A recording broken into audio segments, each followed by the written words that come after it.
Nous avons donc décidé de pratiquer une échographie à notre patient et maintenant, il va falloir utiliser la machine et il est très important que le patient soit dans une position confortable, que le médecin soit dans une position confortable et le médecin va avoir dans sa main la sonde qui va être en contact avec le patient et l'autre main sur le clavier de l'échographe.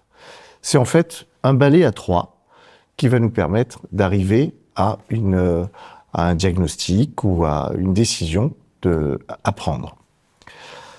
Tout d'abord, on a décidé de pratiquer une échographie. On a à notre disposition, nous médecins généralistes, 4 types de sondes. Il en existe une multitude en fonction de leurs caractéristiques, en fonction de leur utilisation, mais nous, médecins généralistes, nous avons des indications un peu plus restreintes et s'offrent à nous 4 types de sondes intéressantes. Une sonde convexe parce qu'elle est convexe. Une sonde linéaire, qui est plate. La sonde cardio, qui pourrait intéresser certains de nos confrères à orientation cardiologique. Et la sonde endocavitaire. Tout d'abord, la sonde convexe. Cette sonde a la particularité d'être une sonde de basse fréquence. Les sondes de basse fréquence, on peut considérer que la sonde va entre 2 et 5 MHz. Les sondes de basse fréquence nous permettent d'aller en profondeur, donc d'étudier les organes profonds, tels que dans l'abdomen, le cœur, en gynéco-obstétrique, et également dans les échographies pulmonaires pour certains patients qui ont un certain embonpoint. Les sondes de basse fréquence nous permettent donc d'aller en profondeur, mais on sait très bien que les faisceaux ultrasonores, au fur et à mesure qu'ils descendent en profondeur, perdent de leur qualité. Il y a une atténuation du faisceau, ce qui fait que la définition sera correcte, puisque les appareils maintenant sont de très bonne qualité, mais il y a une atténuation des faisceaux ultrasonores. Pour vous montrer ce qui se passe sur l'écran avec la sonde convexe, il est important que vous compreniez. Je vais déjà... Alors, vous savez très bien qu'on met du gel sur la peau du patient pour créer une interface aqueuse entre la sonde et la peau pour éviter qu'il y ait de l'air. Vous voyez sur l'écran, en haut de l'écran, qui correspond à la peau du patient, on retrouve la convexité de la sonde. Cette convexité nous montre que les faisceaux ultrasonores partent en diffusion du haut de la sonde et de façon parallèle. Donc sur l'écran, on peut très bien savoir quel type de sonde est utilisé. Je vais vous parler maintenant de la sonde linéaire. Cette sonde linéaire est plate. C'est une sonde de haute fréquence. Il existe de très nombreuses sondes de haute fréquence qui peuvent monter jusqu'à maintenant 22 MHz. Et leur particularité est que la définition est extrêmement bonne, mais on va beaucoup moins en profondeur. Donc ces sondes nous permettent d'utiliser les tissus superficiels, tels que la peau, tels que les muscles, tels que les veines, les intestins pelviens, qui sont superficiels, et les poumons. Sur l'écran, alors il faut que je change la configuration de la machine. J'utilise donc la sonde linéaire.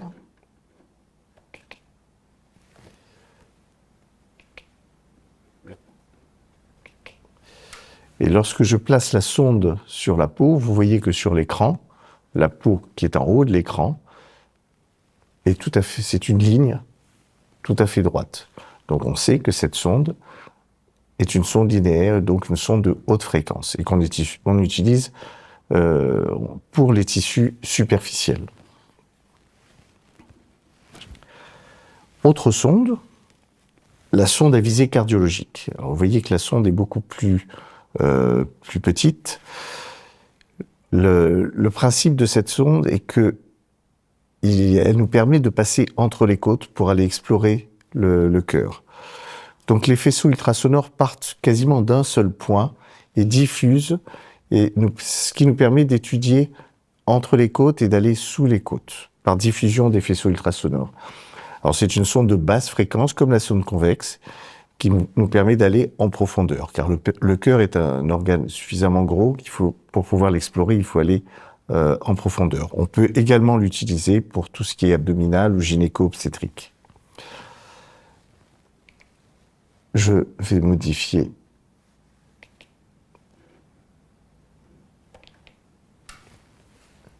Vous voyez sur l'écran, la sonde cardio les faisceaux ultrasonores partent d'un point et diffusent ainsi, ce qui nous permet d'avoir un autre type d'image.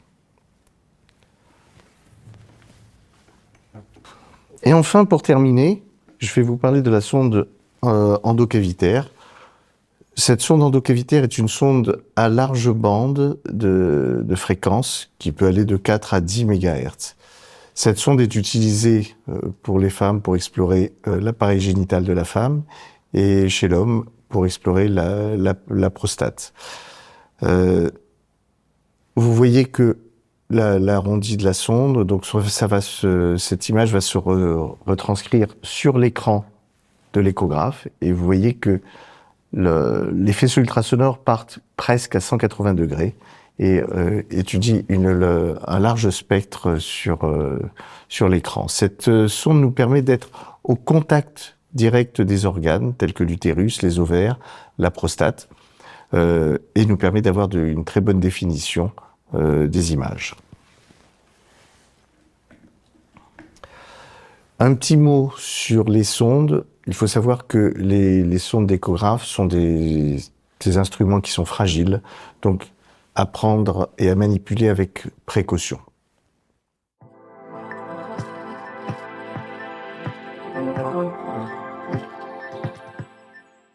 Lorsqu'on utilise la machine, l'échographe, il existe plusieurs modes d'utilisation. Tout d'abord, le mode B. Le mode B, c'est le mode en temps réel, c'est-à-dire que lorsque je prends ma sonde, je la mets sur le patient, je vois ce qui se passe en temps réel, c'est-à-dire que ce qui se passe sous la sonde s'affiche sur l'écran et on a exactement ce qui se passe en temps réel. C'est ce qu'on appelle le mode B. Il existe également le mode TM, qui est le mode temps-mouvement. C'est-à-dire que ce mode nous permet d'explorer les organes en mouvement, tels que les vaisseaux, tels que le cœur. En fait, lorsque je mets ce mode sur l'appareil, sur l'écran de l'échographe, on a un défilement et qui va nous montrer les mouvements de l'organe étudié en fonction du temps. On utilise donc pour les vaisseaux, pour les poumons, pour le cœur.